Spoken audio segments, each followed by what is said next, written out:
Le agradezco muchísimo, como siempre, al director general del Observatorio Nacional Ciudadano de Seguridad, Justicia y Legalidad, Francisco Rivas. ¿Cómo estás? Mónica, qué gusto siempre estar contigo. Igualmente, Francisco. Pues revisando lo que presentan ustedes y pues la realidad, ¿qué es la realidad? O sea, pareciera que vivimos a veces realidades distintas en el país, desde los escritorios de la autoridad y desde los escritorios de los ciudadanos, sobre todo de aquellos que son víctimas o que somos víctimas de la delincuencia. El confinamiento lo fue para ti, para mí, para quien nos está viendo, pero no lo fue para la delincuencia como lo hubiéramos esperado. No. Sí tuvo un efecto del que se redujo sustancialmente a lo largo del segundo trimestre de este año. En el periodo marzo, abril, mayo tuvimos caídas en la incidencia de los delitos de más del 70%, por ejemplo, en robo, en transporte público y en otras formas de delitos patrimoniales. Pero ya en el tercer trimestre lo que estamos viendo es un crecimiento de los delitos que nos lleva no a los niveles en los que estábamos antes, porque de todos modos seguimos con una actividad bastante acotada, pero sí nos muestran que no estamos yendo a la baja, sino que de nuevo se está disparando el delito. Y eso, pues el llamado de atención es a la autoridad a decir, no bajes la guardia, sobre todo porque hay que recordar algunas cosas. Primero, seguimos en una estrategia clara a nivel nacional y esto pues genera dificultades para los estados y los municipios en el combate a los delitos.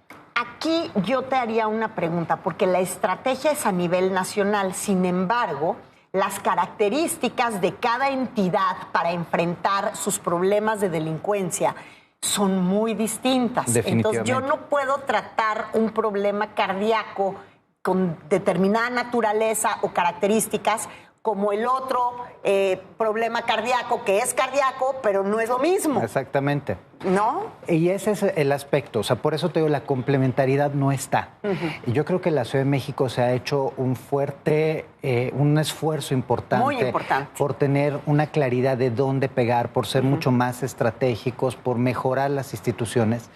Pero hay que recordar que este año es uno de los años en donde tenemos menos dinero para la seguridad de la historia del país. Sí, tenemos que recordar que se nos han enfermado desde ministerios públicos, policías de investigación y policías, y lamentablemente muchos han perdido la vida porque tuvieron que seguir en funciones cuando la mayor parte de los ciudadanos nos resguardamos.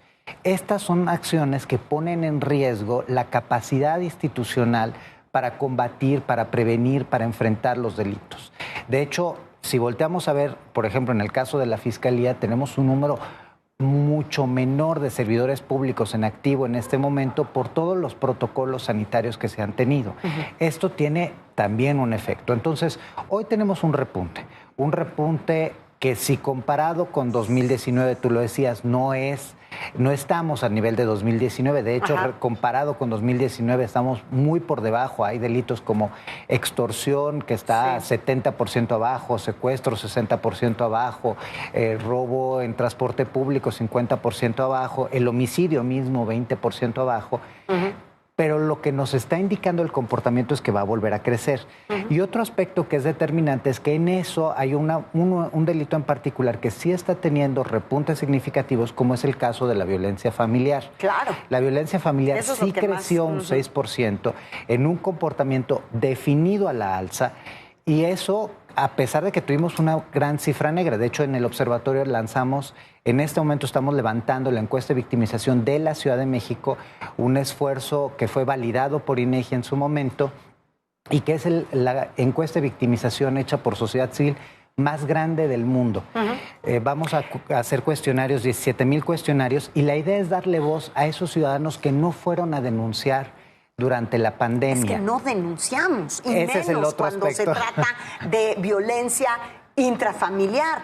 ¿Qué es lo que estamos haciendo? ¿Qué sí estamos haciendo? Porque más allá de las campañas de denuncia, que a veces son buenas, claro que son buenas y son un esfuerzo digno de reconocer, pero a veces son un poco estériles, porque ¿cómo voy a denunciar al que me está maltratando o a la que me está maltratando desde el dentro, en el momento en el que me está maltratando. O sea, eso es muy complejo. ¿Qué sí se está haciendo? Porque creo que tú y yo ya hace algunos meses habíamos revisado, por ejemplo, los patrullajes que se hacen en Perú. O sea, Perú hizo una estrategia como para revisar en medio de este confinamiento cómo se estaba comportando, porque tenían exactamente el mismo problema que nosotros. ¿Qué estamos haciendo? Ya tuvimos suficientes meses, uno, para darnos cuenta, y dos, para actuar en consecuencia.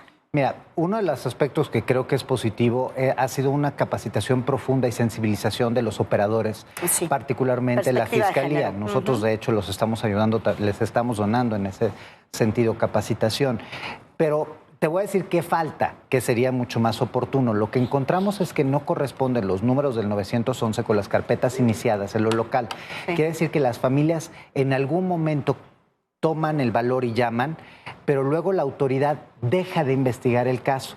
Y eso nos lleva a que finalmente las carpetas no hayan crecido a los niveles de violencia que tenemos, que no se actúe y que no se proteja. Ahora, para mí el tema no es un tema ni policial ni de procuración de justicia. Para mí el tema es un tema social. Necesitamos invertir desde la educación, desde la salud pública, desde incluso el sector empresarial, para generar esas alianzas que detecten tempranamente los casos. Porque cuando interviene policía y Ministerio Público, quiere decir que ya estamos en una situación de gravedad. Quiere decir que ya se dio una violación, quiere decir que ya se dio una lesión dolosa o la pérdida de la vida. Policía es porque ya hay la última ratio. Ajá. Entonces, pues este llamado es un llamado a la autoridad a no bajar, a no sentirse satisfechos, porque de todos modos Ciudad de México sigue siendo primer lugar a nivel nacional en robo a negocio, primer lugar a nivel nacional en robo en transporte público, segundo lugar a nivel nacional en trata de personas y en robo a transeúnte, tercer lugar en robo con violencia y quinto lugar en violencia familiar. Ese es el indicador que la autoridad debe decir. Sí han habido mejoras y sí ha hecho un buen trabajo la capital. No es suficiente, estamos lejos de estar en condiciones óptimas. La situación es grave y lo que viene va a ser peor. Se nos acercan los meses en donde crecen los delitos patrimoniales. A partir de mediados de noviembre y hasta casi todo diciembre, los delitos crecen todos, desde los violentos hasta los comunes. Y el próximo año no sabemos todavía exactamente qué recursos tendrán la autoridad, pero va a ser un año electoral y el último año electoral fue el más violento de la historia del país. 2018 fue el periodo más violento y tuvimos también... 2019. Sí, pero en cuanto a campañas, fue la campaña más violenta de la historia.